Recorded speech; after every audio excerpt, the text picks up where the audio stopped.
Imam al-Sadiq alayhi salam, where he narrates from Nabi Isa alayhi salam. It is said Nabi Isa is sitting with his Hawariyeen, his companions.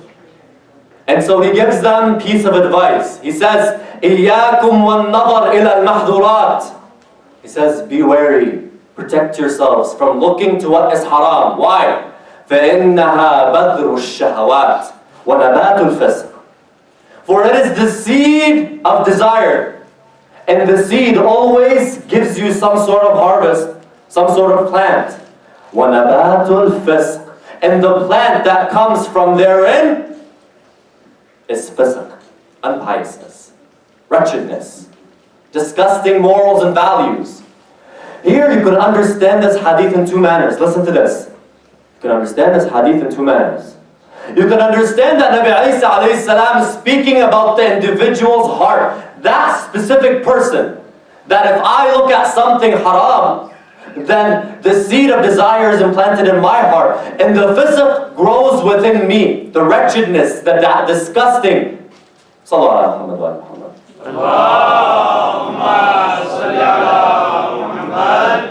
Please, let's keep our attention here. That disgusting moral lifestyle is something that becomes prevalent within myself and shapes me. You can understand it in a different manner. Keeping in mind what we said, that the goal of hijab is to shape society, to make it pure, to purify society. That you can understand that it is the seed of desire within that person. And it is the plant of fisq, wretchedness, in society itself. It's the seed that one implants in their hearts. But that seed, my brothers and sisters, doesn't just affect that one person. Rather, it is something that affects the people around him and society as a whole. Alluding to what we just said before, that hijab is something to reform society. Imam al-Sadiq, adding on to what Nabi Isa says, he says, النظر سهم من سهام إبليس مسموم وكم من نظرة أورثت حسرة طويلة. He says, Imam Sadiq says, that sight, that look, that haram look that I might do once is what? Is an arrow that comes from Iblis, and he says masmoom, poisoned. So what's the difference between an arrow that's poisoned and an arrow that's not poisoned? What's the difference? The arrow that's poisoned is just local. Or sorry, the arrow that's not poisoned, it's just local. While the arrow that's poisoned spreads. Going back to the hadith of Nabi Isa, where we said we can understand it in a different way, where it affects not only the person, society. السهم المسموم affects the other regions, spreads. It spreads around. That is potentially one understanding. And if you want to take these ahadith and see how they work or apply them to the outside world, we truly see that a person that lets his eyes roam free, specifically for the men, a man who lets his eyes roam free, as we said in the nights before, creates a norm. Creates a norm. Much different than the person who rises against oppression or the person who speaks the truth when they're supposed to. It's very different. That person is shunned. But you find the person who engrosses themselves in sin makes it a normality for everyone else to follow. And so you see this understanding that we said is potential is real in the outside world. Where I can start a sin, begin a sin, and it becomes a sunnah. It becomes something that people consider normal and go by and live by. Sallallahu alaihi wa sallam.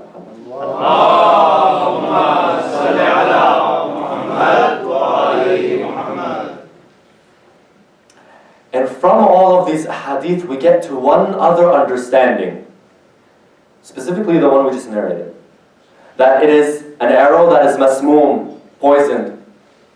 We understand that its effects are not at that point in time. Rather, its effects are residual. Our effects are everlasting. Where if I was poisoned by an arrow, where if I was cut, and some sort of foreign destructive substance enters my body, that cut might close, potentially might close on itself. But the effects of that poison keep on going and spreading, although the initial cut is healed. Now that's metaphorical. Translate it to practical. It means what? It means that when a man looks at a woman in a haram manner, he has just opened that wound and put in that wound, in his heart, a disease that is going to spread to the other parts of the heart and will lead him to commit, wal-'iyadh billah, greater sins. And on top of those sins, greater sins will open a gateway that can almost never be shut. Or if was shut, through hardship can be shut. Where it makes that person not only want to just look more, it makes that person want more and more and more, and sin more and more and more, and get to wal-'iyadh billah, the ultimate sin of zina. Because that disease spreads. Spreads. Do you want an example of this? Let me give you an example. There was a brother that I had the honor of meeting. His name was Hussein. Let's call him Hussein. He was back in Canada. I'm not saying he's in the city that I was living in, but he is back in Canada. He came to me and he said, Ahmed, I feel very, very bad. Why? I said, what happened? He said, look what I did. He said, listen to this for the shabab. Please, for those that are in universities, those that are in high school, those that are in the workplace, surrounded by wal-'iyadh billah, sinful people, or people that don't abide by the religion of Islam, or the rules. He said, I was in school, months back, at the beginning of school, and I met with this sister. This sister was Muslim. She was Shi'iyah, and she wore the hijab on a daily, like the whole hijab, the whole thing. She wore the headscarf on a daily. He said, me and her started talking, we exchanged numbers. And I let my limits go. I didn't adhere to the hijab of Imam Sadiq. We exchanged numbers, we began talking. We would see each other every day in school. And we would sit with each other every day in school. We would walk in the hallways. I touched her hand. And we started holding hands in the hallways. Then that went on to hugging. Then that went on to something else. And then that went on to wal-'iyadh billah, the greatest sin, adultery.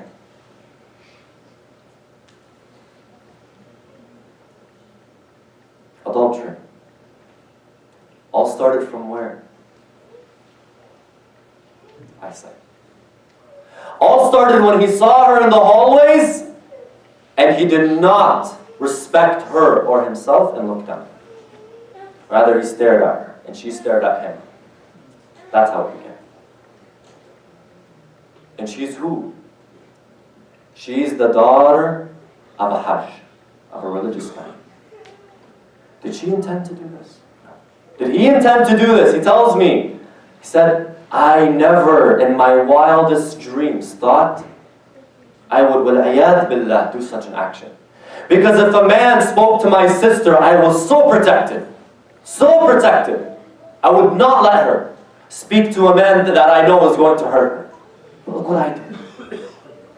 It all started from his eyesight, because he did not abide by his hijab.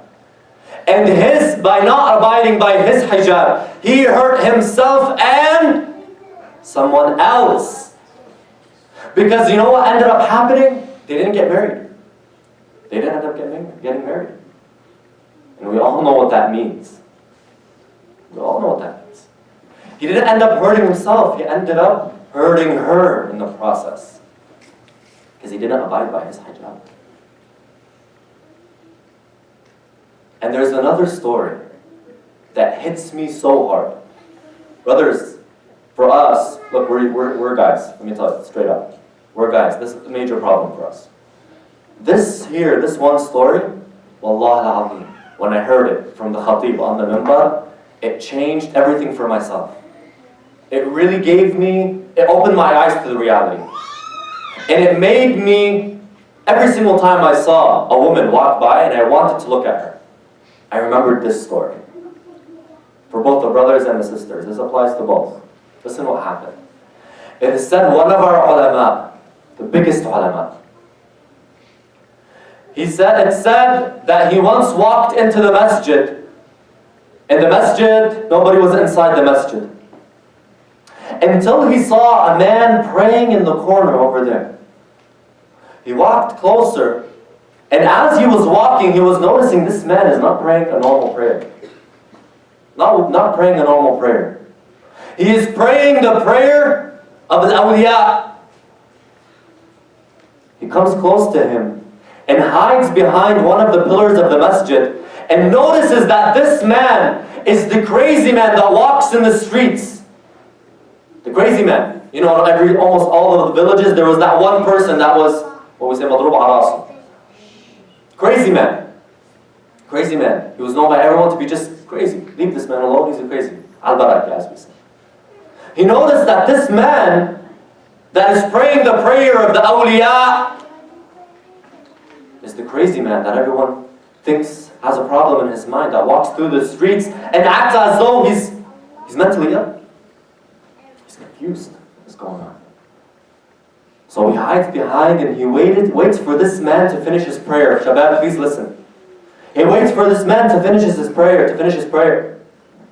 Until when this man finishes the prayer, the alim comes from behind the pillar of the mosque and confronts him. He says, "Who are you? Who are you? Tell me who you are now." The man goes back to his character, starts to say weird things and starts to make himself seem like he's crazy.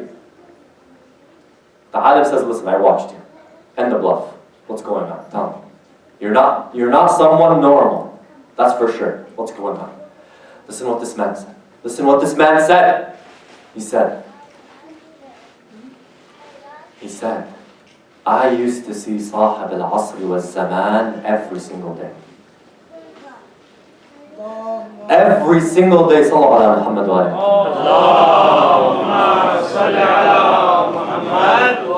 alihi. He said, "I used to see Sahib al-Asr wa Zaman every single day." It is said in the riwayat, there are awliya that get to a point where they are visited by their imam every single day. Visited by. Allama Bahr al-Ulum was one of them. One of the greatest maraja of our age, or of our time. Allama Bahr al-Ulum was one of them. This man was one of the hidden awliya amongst the people. And it is said he used to be visited by the imam every single day. He says, "But there was one day I was walking in the market and I saw a woman and I looked at her and my eye fell on her and I looked. And from that day, I never saw Sahib al-Asr wa Zaman ever again." From that day, I never saw Imam al-Mahdi. Not ever again. And that's why I take on this persona. That's why I act the way I am. Why did Imam al-Mahdi choose not to see this man anymore? Because Imam al-Mahdi is there to cleanse our societies. Imam al-Mahdi is coming with a message to cleanse this world. To cleanse this world from the sin. The sin that we see on the TVs every day. On the internet. When we're watching YouTube videos and on the sides there's those ads. When we're looking to stream the football game and those ads come up. He's coming to cleanse our society from those. And the one that Imam al-Mahdi comes to every single day is from those that Imam al-Mahdi depends on in perfecting that message. And it is an aid for him to get to that goal. When that person goes off that path, off that path, he's working against Imam al-Mahdi. And is he an aider? No. You know why? Because that man would have been known in the society as a pious man. And that man, without noticing, there was another man that could have been watching him. And when he looked at that woman, and the other man was watching him look and not turn away, it justified for that young man that this is okay. And without that man, that crazy man noticing, he began the norm. That is working against Imam al-Mahdi. And so he was the aider. But in that split second, he became the person working against the Imam. Just in that split second. And although he was forgiven, inshallah, although he asked for forgiveness, that split second took him from up here to a level and a status where Imam al-Mahdi is not going to come to that man anymore. Remember that story, my brothers and sisters, when we're in the malls. Remember that story, my brothers and sisters, when we're at school. Let's remember that story when I'm walking down the street, or in my car, or on the internet, or watching an NFL game, a football game with the cheerleaders in the back. Let's honestly say it the way it is. Let's be real. This is reality. That's how it works. Some of you are smiling, but it's real. It's the truth. That's how it works. That's what it is. Everything's there. Everything is there for a reason. Everything. Sallallahu alaihi wa sallam. Allahumma salli ala Muhammad. As for the continuation of the ayah, now Allah subhanahu wa ta'ala begins to speak about the women. Listen what he says. He says, وَقُلْ لِلْمُؤْمِنَاتِ يَغْضُضْنَ مِنْ أَبْصَارِهِنْ وَيَحْفَظْنَ فُرُوجَهُنْ وَلَا يُبْدِينَ زِينَتَهُنْ إِلَّا مَا ظَهَرَ مِنْهَا. And speak to the women, the believing women, and say to them, not to show, and say to them, to lower their gaze, just like the men, and to cover their private parts, their bodies. وَلَا يُبْدِينَ زِينَتَهُنْ إِلَّا مَا ظَهَرَ مِنْهَا. And they should not show their decorations, except what is normal to show. إِلَّا مَا ظَهَرَ مِنْهَا. Except what shows itself. Our ulama came and said, the ulama tafsir, they said, those things that the woman is allowed to show is the face and the hands. That is what is allowed to be shown. That is إِلَّا مَا ظَهَرَ مِنْهَا. And then he continues. And he gives the jurisprudential hijab. The hijab that is specific to the woman. Listen what he says.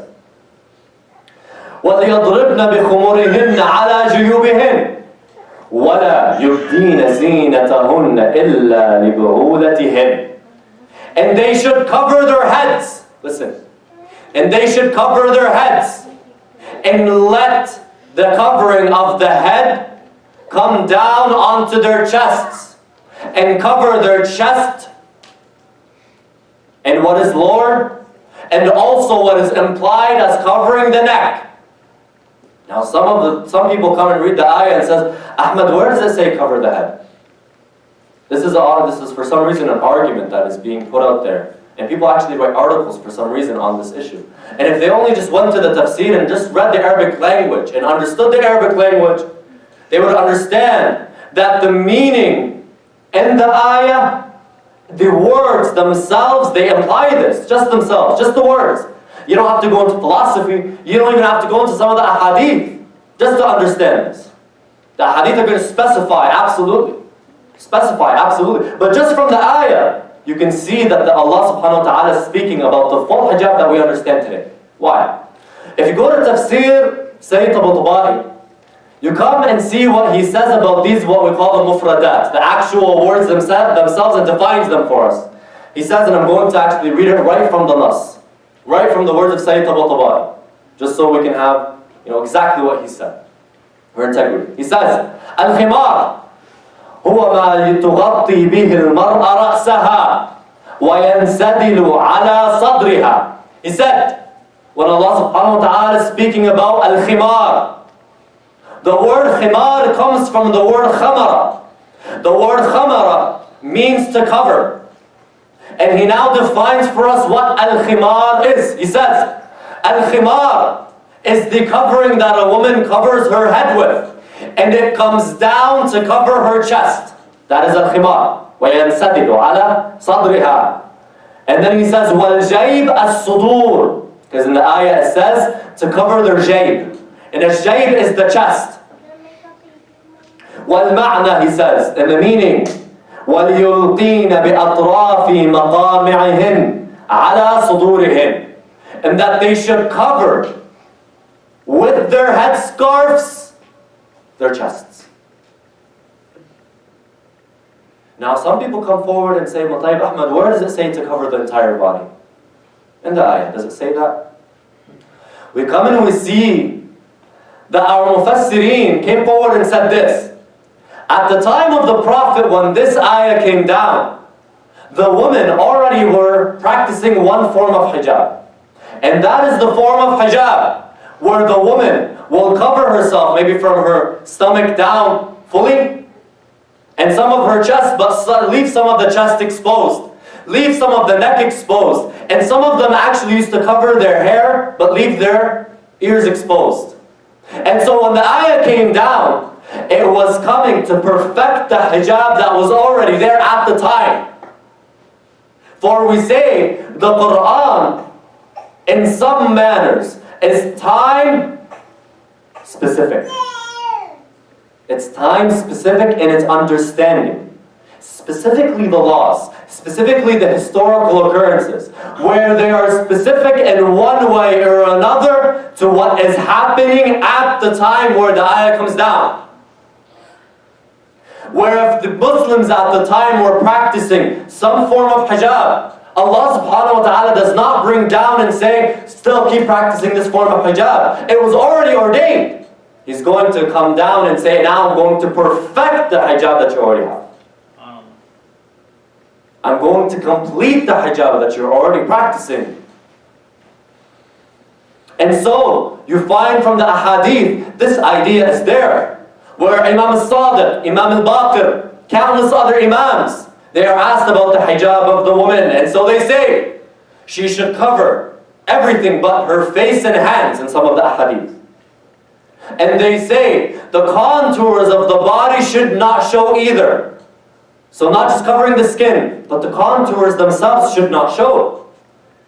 Because if I'm telling the man not to look at the woman, and the contours of the body are showing, it's counterproductive to what I'm asking. If the skin is not showing, okay, but the shape is showing, what did I get? The Imams alayhimus made it very clear, my brothers and sisters, that for the progression of our society religiously, these laws must be abided by. Must be abided by. And if we do abide by these laws, we are closer to implementing the message of Abu Abdullah al-Hussein, and specifically Al-Qasim and Ali al-Akbar. Sallallahu alayhi wa sallam.